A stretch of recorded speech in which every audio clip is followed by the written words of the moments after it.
How did the Fresh Prince of Bel-Air help Ed Westwick get the role of Chuck Bass? Who auditioned 7 times for their role? And which Oscar-winning actress auditioned for the role of Serena Van Der Woodsen? Hey, Upper East Siders, I'm Janet. Let's jump right in. Penn Badgley as Dan Humphrey. Dan, otherwise known as Lonely Boy, and eventually revealed to be Gossip Girl, was definitely one of the key players in the franchise. But things could have been totally different if another actor was considered for the part, and someone else was. The CW's casting director, David Rappaport, initially wanted actor Alden Ehrenreich to play the role. So what happened? Can you believe it came to height? And Alden was too short for Blake Lively's Serena. But let's be honest, can you imagine anyone other than Penn Badgley as Dan Humphrey? When Penn auditioned for the part, he had been acting for almost 10 years, so he was experienced to say the least. He made appearances on Will and Grace and Mad About You. He was also nominated for a Young Artist Award for his performance in the soap opera The Young and the Restless. Penn's first big movie role was in John Tucker Must Die, and he later starred in a black comedy titled Drive-Thru, which also starred Leighton Meester. When Penn was eventually offered the part of Dan Humphrey, he actually said no. Yes, Penn initially turned down the role. In an interview with Vulture, Penn admitted, "I was frustrated, and I was broke, and I was depressed, but Stephanie Savage, the creator of Gossip Girl, was determined. After auditioning many other people, they were just not happy and knew they needed Penn. They approached him again. He was on the verge of taking a job as a waiter and eventually agreed to the role. How crazy. We're glad it all worked out in the end. But what about his sister, Little J? Taylor Momsen as Jenny Humphrey. Taylor has been acting since she was a child. Do you remember her in the Dr. Seuss's How the Grinch Stole Christmas as Cindy Lou Who? Cute! She even auditioned for the title role of Hannah Montana, which ultimately went to Miley Cyrus. The creators of Gossip Girl immediately knew Taylor was the one to play Jenny. In fact, Taylor sent in a self-tape and was instantly cast. The showrunners hadn't even met her in person yet. Taylor was only 14 years old at the time. She was young and innocent. Her plotline was not set in stone, so it was a shock to see her grow up on the show from a sweet schoolgirl to a goth schemer. The casting director said in an interview, "I certainly did not see that coming. I don't think anybody did." But Taylor was not the only one vying for the coveted role. Lily Collins was also screen tested for the role, and it was something she desperately wanted, but it wasn't meant to be. And now she is Emily in Paris. Everything works out as it should. Check out Taylor's self-tape. And I don't think nice is something she gets a lot these days. Because, like, the girls at school, they're so mean to her. They talk so much trash about her.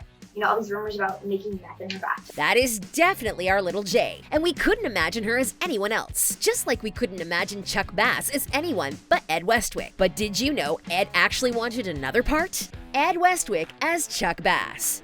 You heard right. When Ed came in to audition for Gossip Girl, he wanted the role of Nate. Ed had just started his acting career, appearing in minor roles, including the film Children of Men. The showrunners of Gossip Girl were impressed by his audition, but it wasn't the look they were going for Nate Archibald. In fact, they thought he gave off a serial killer vibe. David Rappaport said, "It was a lot about the looks, so we had to balance that out with the guys. And Ed Westwick wasn't as traditionally handsome as Chase Crawford, but I found him much sexier and darker and edgier, and they didn't want to lose him. So he was encouraged to audition for the role of billionaire bad boy Chuck Bass, and he nailed it. Love him or hate him, Chuck Bass may have been slimy, but he was also very charming, and that is all Ed. Fun fact, Ed is originally from the UK and had only been in America for a month when he landed the role of Chuck. In fact, he auditioned in both British and American accents for the role, and the producers weren't sure which one they loved more. Can you imagine Chuck being British? Take a look.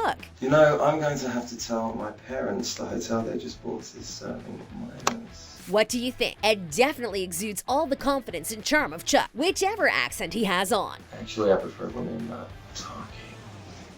I've missed your witty banter. Let's catch up, take our clothes off, stare at each other.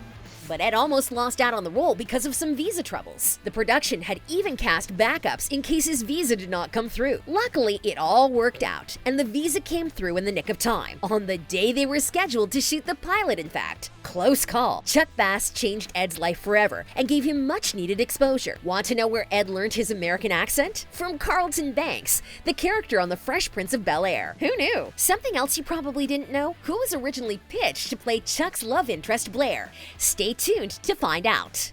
Leighton Meester as Blair Waldorf.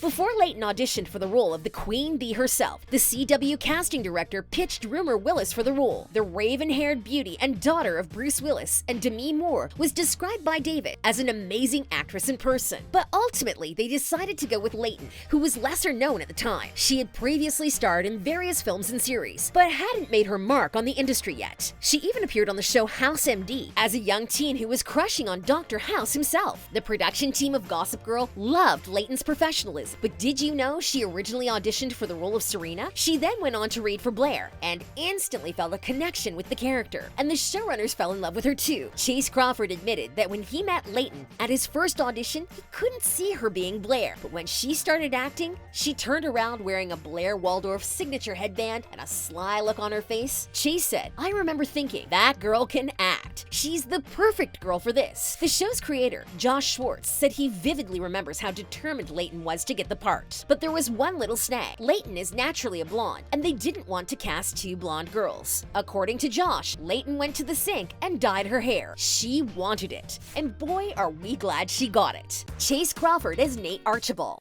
Having to go in for a casting once or twice can be nerve-wracking enough, but Chase had to go in 7 different times for his role as Nate. 7! He said you had to go and read for the studio, and then the network, and then the director, and then they mix and match you. So after reading alongside a few Blairs and a few more Serenas, Chase was cast opposite Leighton Meester. Prior to his role on Gossip Girl, Chase had only appeared in 2 films, Long Lost Son and The Covenant. So for him, this was his big break that launched him onto the scene, and his audition was perfect. Look, Blair, I know I really hurt you, all right? And I just want to fix it. Fun fact, when Chase and Ed were cast, the two moved into a 2-bedroom apartment in Chelsea together. They lived together for 2 years. We ship this bromance. And as for Nate's on and off relationship with the Upper East Side's blonde bombshell Serena, we will tell you about that in a sec. Jessica Zore as Vanessa Abrams.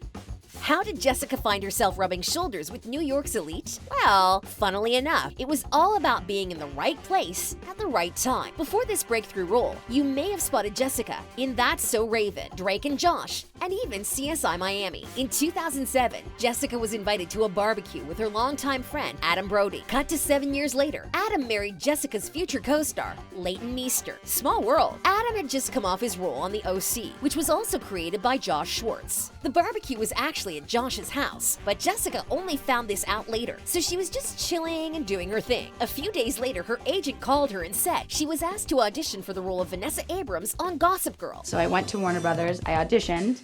About 2 hours later, we got the feedback and they said we liked her read, but she kind of fits too much like the 3 girls in the pilot. Jessica didn't think she looked anything like her future co-stars Taylor, Blake, and Leighton, so she submitted some photos of her with different hairstyles. The showrunners loved it, and her. The role was initially meant to only be 3 episodes, but after the 3rd episode, she was approached to be a series regular, and the rest is history. Blake Lively as Serena Van Der Woodsen.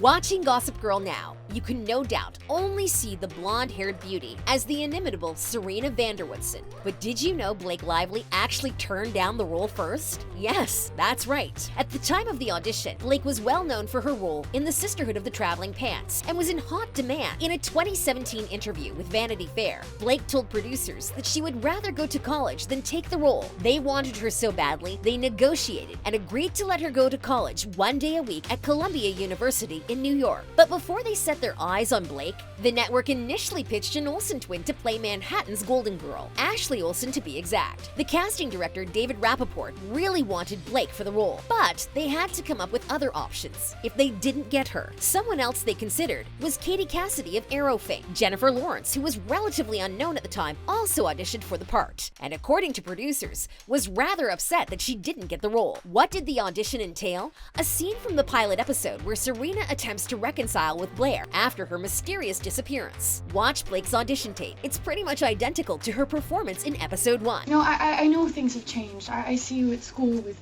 Katie and Iz, and, you know, I get it.